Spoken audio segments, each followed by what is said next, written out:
여러분, 솔직하게 한번 자문해봅시다.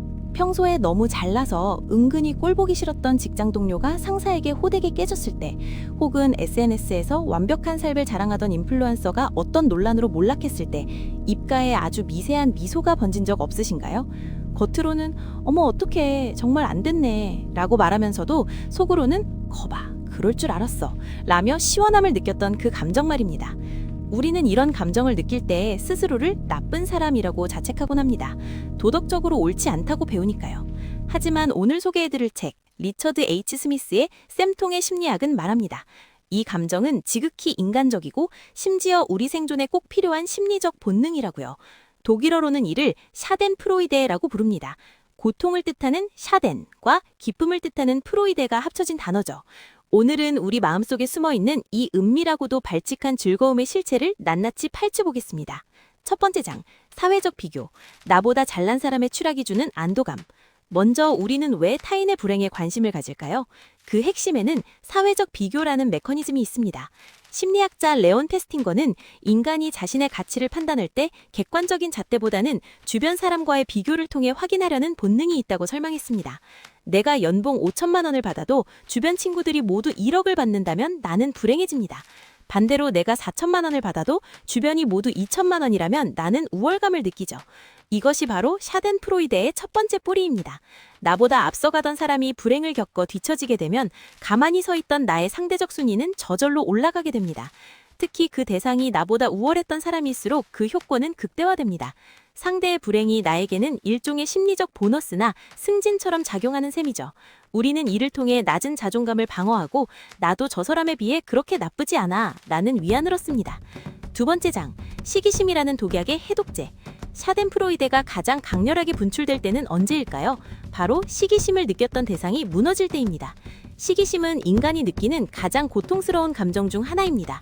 내가 갖고 싶은 것을 가진 사람을 볼 때 느끼는 그 열등감은 자존감에 깊은 상처를 내죠. 시기심은 기본적으로 나에게 없는 것이 상대에게 있다는 결핍에서 옵니다. 그런데 그 시기심의 대상이 불행을 당하면 어떤 일이 벌어질까요? 나를 괴롭히던 열등감의 원인이 사라지는 겁니다. 상대의 강점이 사라짐으로써 나의 고통이 멈추는 것이죠. 그래서 쌤통이라는 감정은 시기심이라는 독약에 대한 천연 해독제 역할을 합니다. 책에서는 이를 설명하며 하향 비교의 위력을 강조합니다. 우리는 고통스러울 때 나보다 더 불행한 사람을 보며 그래도 내 처지가 저 사람보다는 낫지 라고 생각하며 안도합니다. 비겁해 보일지 몰라도 이는 벼랑 끝에 몰린 자존감을 구하기 위한 우리 뇌의 처절한 생존 전략입니다. 세 번째 장, 정의의 가면을 쓴 쌤통. 그럴 줄 알았어. 우리가 샤덴프로이데를 느낄 때 스스로를 정당화하는 가장 좋은 방법이 있습니다. 바로 정의 구현이라는 프레임을 씌우는 겁니다. 만약 불행을 당한 사람이 평소에 거만했거나 부정한 방법으로 성공했거나 혹은 도덕적으로 결함이 있는 사람이라면 우리는 죄책감 없이 마음껏 기뻐합니다. 이때의 기쁨은 단순한 악의가 아니라 세상에 정의가 살아있구나 라는 도덕적 만족감으로 승격됩니다. 예를 들어 음주운전을 하고도 당당했던 연예인이 자숙기간에 또 사고를 쳐서 퇴출당하면 대중은 엄청난 쌤통의 기쁨을 느낍니다. 이는 우리가 공정한 세상에 살고 싶어하는 욕구 때문입니다. 악인이 벌을 받고 선인이 복을 받는 인과응보의 서사가 완성될 때 우리는 정서적 카타르시스를 느낍니다. 하지만 여기서 주의할 점이 있습니다. 가끔 우리는 타인을 미워하기 위해 그 사람의 사소한 단점을 부풀려 벌을 받아 마땅한 사람으로 조작하기도 한다는 사실입니다. 나의 즐거움을 정당화하기 위해 상대를 악마화하는 것이죠. 네 번째 장, 우리와 그들, 집단 간의 경쟁과 샤덴프로이데. 샤덴프로이데는 개인적인 차원을 넘어 집단적인 현상으로도 나타납니다. 스포츠 경기나 정치판을 보면 명확해집니다. 내가 응원하는 팀이 이기는 것만큼 즐거운 것이 무엇인지 아십니까? 바로 라이벌 팀이 결정적인 순간에 실책을 범해 패배하는 것을 보는 겁니다. 정치적으로도 내가 지지하는 정당의 반대파 의원이 구설에 휘말리면 그 정책의 옳고 그름을 떠나서 일단 통쾌감부터 밀려옵니다. 왜 그럴까요? 인간은 본능적으로 세상을 우리와 그들로 나눕니다. 우리 집단의 우월성을 확인하기 위해선 상대 집단의 실패가 필수적입니다. 상대의 실패는 곧 우리 집단의 승리를 의미하며 이는 집단 내 결속력을 강화하는 접착제 역할을 합니다. 훌리건들이 상대팀 팬의 눈물을 보며 환호하고 정치 유튜브 채널들이 상대 진영의 악재를 앞다투어 보도하는 것 모두가 이 집단적 샤덴프로이데에 기반합니다. 다섯 번째 장, 자존감과 쌤통의 상관관계.